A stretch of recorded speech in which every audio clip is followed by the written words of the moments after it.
Maka saya kira ya, ada baiknya orang Kristen memang tidak membuat patung sebagai media untuk dia menunjukkan rasa cintanya kepada Allah. Tidak, tapi dia No! Through the laws of the Pope and the doctrines of men, the consciences of the faithful have been miserably vexed and flayed. Will you recant or will you not?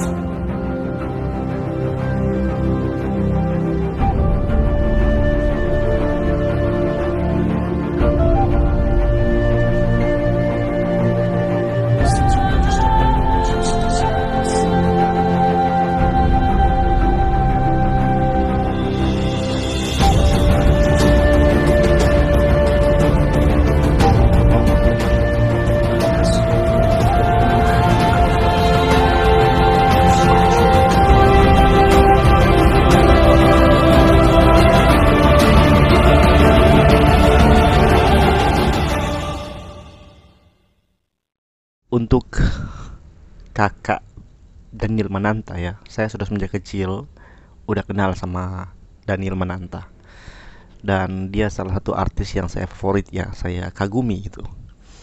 Tapi akhir-akhir ini dia viral dengan satu pernyataan yang cukup menarik untuk saya ulik sedikit ya saudara-saudara. Nah, sebelum kita ulik pernyataan itu, mari dengar dulu bersama-sama. Kita dengarkan videonya. Kelima, ini mungkin sebuah kejutan kali. Ternyata gue juga setuju sama UAS soal ini. Bahwa kalau gue mungkin sebutnya ada unclean spirit, oke, di patung. Ketika patung yang dibuat oleh manusia disembah. Wait. Sebelum lo mau komentar, lo harus baca dulu. Ini again buat orang-orang yang mengakui sebagai pengikut Yesus. Oke.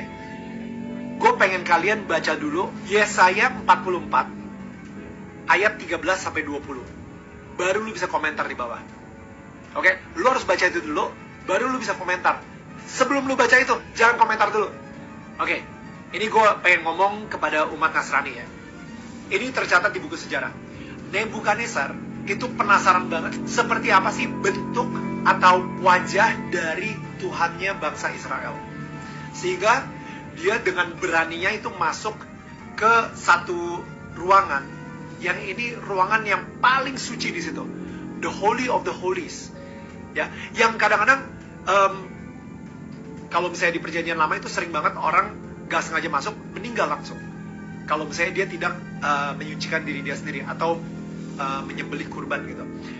Raja Nebukadnezar saat itu dengan sangat kurang ajar dia masuk ke dalam ruangan tersebut, Holy of Holies. Apa yang dia lihat? Apa yang dia temukan? Tabernakel, di atasnya ada kayak malaikat cherubim, dan habis itu malaikat cherubim itu ada dua, ngejagain apa? Ngejagain siapa? Dia ngelihat kiri kanan, mana bentuk muka atau bentuk tubuh Tuhannya bangsa Israel ini? Mana? Dia nyari-nyari, gak ada sama sekali. Dan itu dia kenapa Tuhan marah banget kalau misalnya dia dibentuk sebagai patung. Dia dibentuk sebagai berhala. Sekali lagi, coba baca Yesaya 44 ayat 13 sampai 20. Di situ Tuhan sendiri sampai bilang gitu.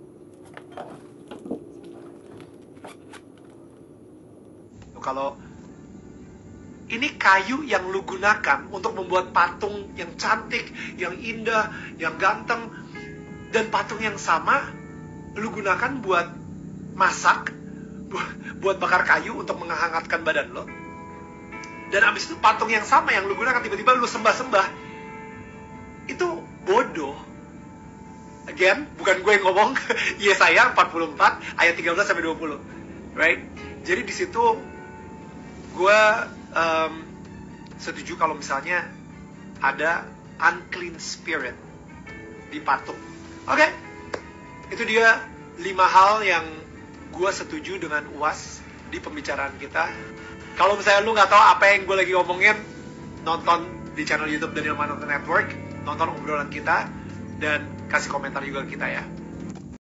Nah, pertama yang mau saya sampaikan kepada Daniel ya, jangan hanya karena bro mau menunjukkan rasa toleransi atau rasa keakraban dengan UAS yang dalam hal ini mewakili umat Islam, bro harus menyetujui hal-hal yang sebenarnya juga itu akan menjadi menyinggung bagi iman Kristen ya.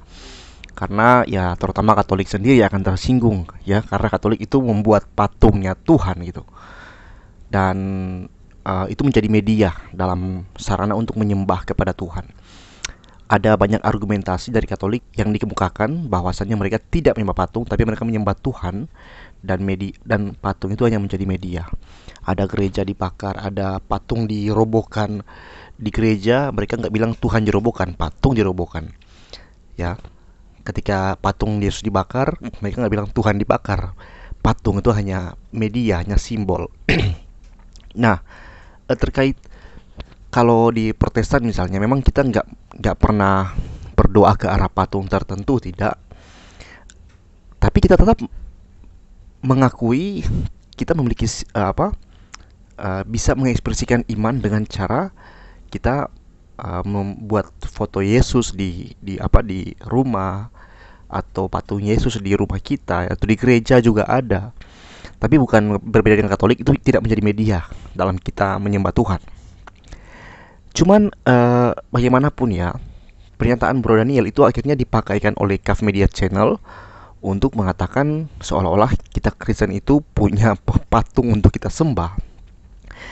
Namun yang perlu kita sadari ya Bro Daniel, bahwasannya patung itu adalah satu ekspresi atau karya dari orang yang beriman yang mau mengekspresikan iman dia ke dalam karya seni. Itu kalau dalam sudut pandang kami orang Kristen. Dan gak ada roh apa-apa di dalam patung-patung Kristen, patung Yesus atau patung salib. Itu gak ada roh apapun ya. Roh jahat itu gak akan merasuki sebuah patung ya. Di Alkitab paling-paling roh jahat itu merasuki babi kan. Roh jahat merasuk kepada babi, bukan kepada patung. Tapi mungkin yang Bro Daniel maksudkan jika dikaitkan dengan ayat yang tadi saya itu adalah tentang satu dorongan orang menyembah bukan kepada objek yang benar ya, sehingga itu dikatakan sebagai unclean spirit ya. Unclean spirit ini bisa ditafsirkan sebagai roh yang gak baik, atau satu dorongan yang tidak benar gitu. Namun teman-teman yang dikasihi Tuhan yang menonton video saya, ada sisi di mana saya harus mengajarkan kepada kalian tentang kenapa kita itu sebenarnya tidak perlu membuat patung untuk kita sujud menyembah atau menjadi media untuk kita beribadah kepada Tuhan. Karena saudara-saudara, kalau kita melihat dalam kitab paling pertama di Alkitab, Tuhan menyatakan bahwa dia mencipta manusia itu menurut gambar dan rupa dia. Jadi Tuhan membuat manusia, image of God ya. Itu bagaikan kalau kita lihat bagaimana narasi dari kitab itu dikalimatkan seolah-olah Tuhan itu membuat satu patung dari tanah gitu kan. Patung dan diberikan nafas kehidupan. Dan kita orang Kristen itu harus mengimani bahwa kita itu gak sujud menyembah kepada patung untuk menjadi gambar Allah, tidak. Karena manusialah gambar Allah itu. Kita menyembah kepada Tuhan, tapi kita menunjukkan rasa hormat atau membagikan persembahan kita kepada sesama manusia. Orang-orang di sekitar kita itu menjadi gambar Allah untuk bagaimana kita mengekspresikan cinta kita kepada Allah. Jadi kita kan gak bisa nih membalas cinta Allah yang mencintai kita dengan mengirimkan persembahan kita ke surga kan, gak bisa kan. Kita gak bisa sembelih daging kurban atau uang kita kumpulkan, kita kirimkan ke surga ke tangan Tuhan langsung kan gak bisa. Nah bagaimana kita mau membalas kebaikan Tuhan, cinta Tuhan?